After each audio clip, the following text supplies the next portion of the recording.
Welcome to Pennsylvania Newsmakers, and as always, thanks for watching. Well, we're going to get an update on another chapter in the fallout from the Jerry Sandusky sexual abuse case at Penn State. Charlie Thompson from the Patriot News PennLive is going to come. He's been covering that story for some time. But first, we have the minority leader of the state Senate, Jay Costa.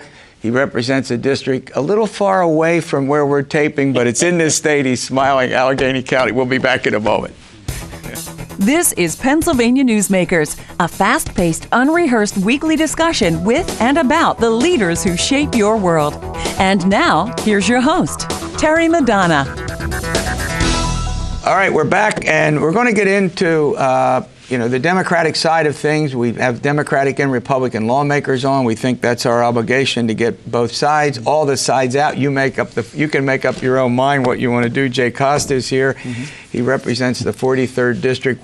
Tell the viewers around the state, where is that? Well, that's primarily Pittsburgh, about half the city of Pittsburgh, the eastern part of the wards and the southern wards, and eastern suburban communities in Allegheny County, but it's wholly contained in Allegheny County. It's a great district, and I'm honored to represent it.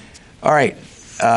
We have a Democratic governor, and the Republicans control both the House and the Senate. Wolf has an agenda, which we've reported on ad nauseum on this program. In addition to that, you all in your caucus have a set of goals. Go through a couple of the ones that you think are the most important for the state, for our viewers. Let's talk about a couple of them. I think the most important thing right now is that we're now gotten through our budget hearings, and we begin to focus on passing a budget that's on time and reflects the needs and the abilities of what we can do here in Harrisburg as it relates to funding our Commonwealth and what needs to be done. It's really fixing our financial situation. Sure. We've experienced some pretty significant downgrades, and we have to right the ship, so to speak, in a financial way. Those are probably first and foremost, but around that are a bunch of policy issues that we think need to be part of that conversation. One of the things our members talk to me a lot about, and Senate Democrats have asked for a special session on, relates to property tax relief in Pennsylvania. We know that's a pretty serious issue. There's a lot of controversy about the manner in which we can get it done, but we look forward to working through a special session, bringing all the ideas to the table, Terry. If you got Senate Bill 76, we have our own version, Senate Democratic version. There's different versions. We need to bring folks together and have that conversation and hopefully do something. Let's talk about both those. Let's stay on those. They're important. All right, the governor and the Republicans pushing their budget through the legislature. Originated in the House where it's supposed to. Governor produced his budget at when he spoke to the General Assembly in February. So here's the point. They're only about $800 million apart. Now, that sounds like a lot of money, but in budgetary terms, when you're talking about 30+ billion, that's not a lot of difference. What sense is it of the important things in there that you like or don't like? Well, I think let's start with the assumptions that they make on the revenue side in particular. About $1.6 billion in what we deem to be questionable revenue, whether or not we'll ever achieve it. Let's start with the gaming side. They're looking to expand the House version, and the House budget is premised on about $850 million in new gaming revenue. That's a high number. And not only that, they talk about what are called video gaming terminals as part of it, as well as iGaming, sports fantasy, and tablets at airports. But they also talk about some new category which we're not sure about.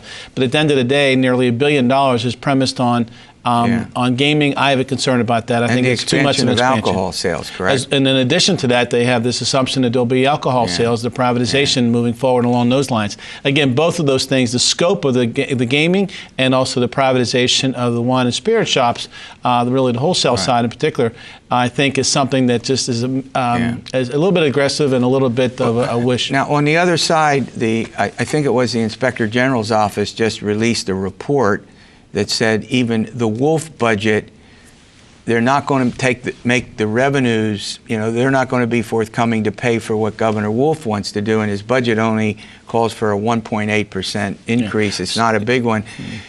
You hit on something. We don't take in enough revenue now for the spending that we do, but there's no appetite in the legislature to either raise the sales tax or the income tax just to fund regular, the budget item. What's your sense about that? That's really part of the problem. That's why we're in the predicament that we're in today. Today we're sitting here about $750 million short of our projected revenue for 16-17. And we do have to, at some point in time, bite the bullet and make the appropriate revenue enhancements that need to be done. Right now, this year, there's no will to be able to do that, so the governor, and we've taken that off the table. But as we go forward, we have to come to grips with this budget structural problem that we have. But at the end of the day, there's some things that we can do to help us generate revenue. For example, one of the things that the House Republican budget doesn't talk about is looking to the Marcellus Shale community to be part of the solution. Right. Again, they're getting left off the hook. There are a variety of other things on the revenue side that we need to look at. But on the spending side, I got major concerns about where they want to spend their resources. For example, one of the biggest issues we have in this Commonwealth, and it's an important issue to Senate Democrats, is how we address and how we manage this opioid crisis, this heroin crisis. That's huge. That's a serious problem. We've done some good things together in the House and the Senate, Democrats, Republicans, at the end of last year. We've got to move forward on that. This budget doesn't contain anything along those lines to help address that problem. We're talking about revenue. We're going to run to a break and bring in some revenue so we can keep the program That's on always the air. important. When we come back, I want to talk about the big evasive problem in the state is what to do about property taxes, which, as you know, has beguiled lawmakers and executives for decades. Yes, All right, we'll be back in a moment.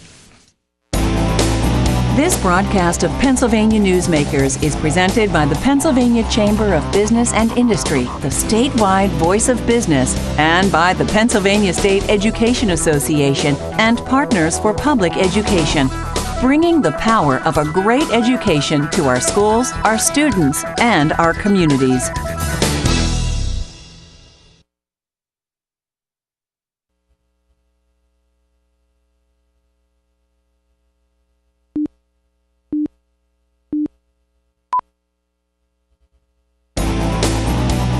This broadcast of Pennsylvania Newsmakers is brought to you by the Pennsylvania Highway Information Association, the go-to source to learn about transportation projects and issues. Please visit pahighwayinfo.org. And by the Pennsylvania Manufacturers Association. Business in Pennsylvania is our business. I'm talking with State Senator Jay Costa. He represents a district out in Pittsburgh and Allegheny County.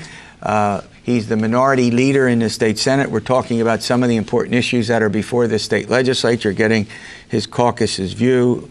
All right, I want to talk about the most elusive problem in this state for decades, property tax reform. The Inspector General, again, the Independent Fiscal Office has now said, we're talking about $11–12 billion. Let's just generalize about it. In order to eliminate that, we'd have to have a huge income tax and sales tax hike. Property tax is the most hated tax in the polls that I've done and others, but it would be the biggest tax shift in the history of the state, Senator. It would be how does that get done? It would be a significant tax shift, and I think at the end of the day, that's why it's been so difficult to try to achieve. Folks have asked us to examine this issue and aren't fixed on one particular. Some folks are fixed on one way to do it, Senate Bill 76. Others look at it other ways. But at the end of the day, what it warrants is a conversation. And we've not had the opportunity to really sit down and have a conversation about what needs to be done. That's why Senate Democrats have called for a special session along those lines. Right. We think we put together a proposal that makes sense. One that would increase the sales tax, increase the PIT, take the gaming money, and drive out about $2,000 per household for every family that would pay, as the primary residence. Is it a complete elimination or just eliminate part of it? No, ours would not be a complete elimination, nor is Senate Bill 76, by the way. There's a misnomer about it does not completely eliminate the property taxes. But I'll get back to that in a moment. But our proposal would say we increase the PIT, we increase the sales, we take the gaming money that's already there, and we drive back in the form of a rebate check $2,000 to homeowners. We would eliminate school property taxes for hundreds and hundreds of thousands of people in Pennsylvania. Now, that's something we need to look at, but it's not a complete elimination. Senate Bill 76, while it purports to be a complete elimination, is not. But what else it does is what ours does not do. Our bill does not expand the base. Senate Bill 76 does expand the base of the sales tax. So what that means is a whole bunch of stuff that's not taxed today ends up being taxed. The one thing that actually joke about it, but none of this is a joke, is if you buy an airplane in this state, and I'm thinking now, how many Pennsylvania, how many of how many of your constituents can go buy an airplane even though you don't pay a sales tax?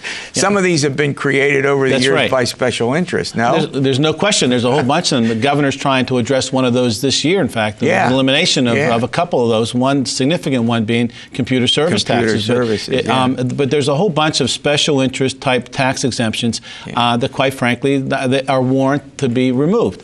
But food and clothing are off the table. They would be off the table, but there's a whole host of other services and other items and products that now would be subject to tax, which I think are significant. Some folks believe that 76, even with that expanded base, offsets what they would pay. More than offsets, less than what they would pay for property taxes. But at the end of the day, it's a very difficult issue because you got folks, the senior citizens are the ones primarily who are pushing so hard. What it does is incomes, 76 shifts the burdens from seniors down to working families because they're paying more. But more importantly, in my view, what I'm concerned about is that we should not allow the commercial-owned properties to be let off the hook. There's about $3 billion of property taxes that today are being paid by commercial entities, that if we do Senate Bill 76 and we completely eliminate school taxes, that we would let them off the hook and shift that $3 billion burden away from the commercial property owners and push it on to Commonwealth residents across the state. I've got a concern about that. Okay. The bottom line is it's still a tough nut to crack, as they say, and getting a consensus on it is not going to be easy. And that's right. And it produces winners and losers. Correct. All right, before I let you go, I want to talk about pensions. It's now estimated $70 to $74 billion in pension debt for the two big pension systems. We talk about this ad nauseum on this program for obvious reasons. It's a huge problem for the state. And there looks like there's a hybrid, a stacked, as it's called, a stacked hybrid. I think I got that terminology right, where state employees, school district personnel, they would stay in the state retirement system, defined benefit, but then above a certain income, they would go into a 401k, defined investment program. Does that have any chance of passing? There's a couple versions out there. That's one of them, a stacked hybrid, as you refer to it. There's also the side-by-side hybrid that basically would say for half of 1%, let's say, would be in a defined benefit plan, and then the remaining portion would be in a 401k type program. Conversations continue. I mean, our caucus has supported both measures over the course of time. We need to go back and continue working on that. We stand ready to do that. There have been discussions around a new proposal that I think originated in the House, so we're hopeful that that may get some legs and move forward through the process. But we have to address it because it has a major impact. Governor Wolf has indicated that the stacked hybrid, I think he is, when he's been asked that question, he looks like he's on board for that, correct? I think, the governor's on board for a variety of different But some of them, not to interrupt you, we're going to run out of time, but some of them don't seem to deal with the debt. They push it all, down it doesn't materially affect the 70 billion, let's say. Well, it depends on how we structure it and what commitments we make towards that end. But if you look at, first of all, Act 120 that we passed in 2010 will address the structural deficit or the unfunded liability. There's a lot of folks who believe we should just stick with that and increase our payments along those lines. All right, now I'm giving you an instruction. When you have breaking news, come on this program. I'm happy to do it anytime. And come on.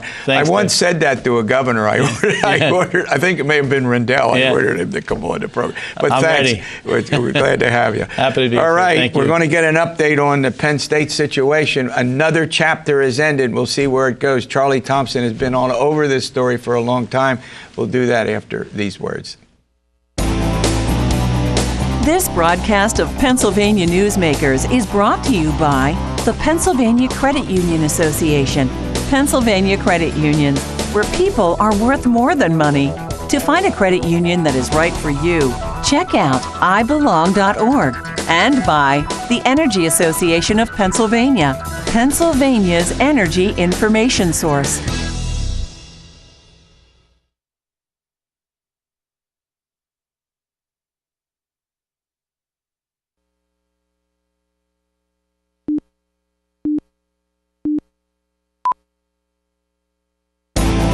This broadcast of Pennsylvania Newsmakers is presented by the Hospital and Health System Association of Pennsylvania, working towards a healthy Pennsylvania.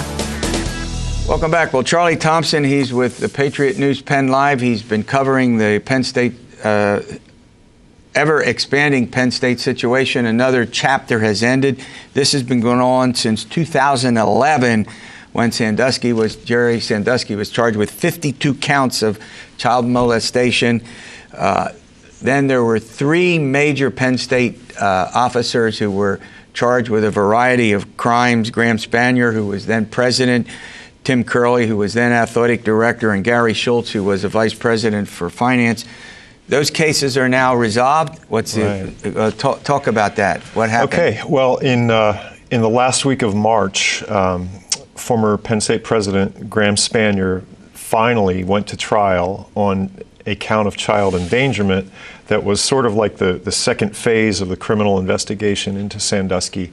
And this case had been up and down to appellate court several times. Right. Many people thought it would never get to trial. It finally did in March in Dauphin County, and Spanier was found guilty of 1 count of child endangerment. He was acquitted of a separate account of conspiracy. Sentencing will occur in May or June. Now, the other 2 folks who were charged, administrators, Tim Curley and Gary Schultz, made a deal, and they pled to each to 1 count of child endangerment. Count, yeah. So, the way it unraveled is these 3 former Penn State administrators had been charged with various things, including, failing to act on a 2001 report about Sandusky that was brought directly to them. And also, when the state investigation was focusing on Sandusky in 2009, 2010, 2011, they were charged with basically obstructing justice and doing things to impede that investigation. Many of those charges were tossed by Superior Court because of grand jury errors in the grand jury investigation. However, the child endangerment stuck, and after that last series of appellate court rulings and this trial date in March approached, the Attorney General's office did get Gary Schultz and Tim Curley to plead guilty to this misdemeanor. A misdemeanor count of child endangerment. Yeah. No. So, but that was key because that brought them into the fold as prosecution witnesses against Spanier. And I guess the poetic justice of all this is that after Spanier's trial, he was convicted of precisely the same offense, graded as a misdemeanor. So Spanier, Curley, and Schultz all stand convicted at this moment of 1 count. Misdemeanor, so they're not, I'm not a lawyer, I would think that would be probation. I don't know.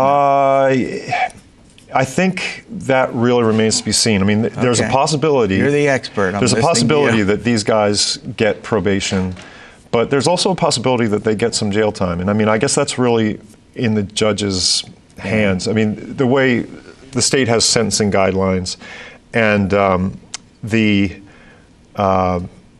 sentencing guidelines for a first-time offender, which these 3 gentlemen are, for that level of an offense the minimum term would range from probation to 9 months. So the standard range says the judge could go anywhere from probation to 9 to 18 months. We're going to run to a break. When we come back, where else? There are other links that I want to talk about here. This is an important chapter that is now concluded, and we'll pick up the story after a break. This broadcast of Pennsylvania Newsmakers is brought to you by the Pennsylvania Medical Society. Inspired physicians committed to the good health of Pennsylvanians and the advancement of the practice of medicine. And by the Pennsylvania Healthcare Association, advancing quality, improving lives.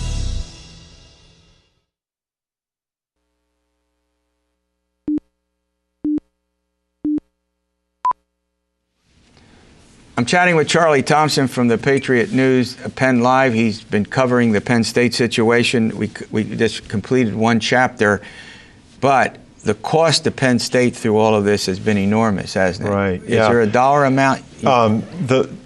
We just did for the paper and our website kind of an accounting of where it all stands, and between settlement payments to Sandusky's victims, fines levied by the NCAA, which Penn State did agree to pay in a court settlement,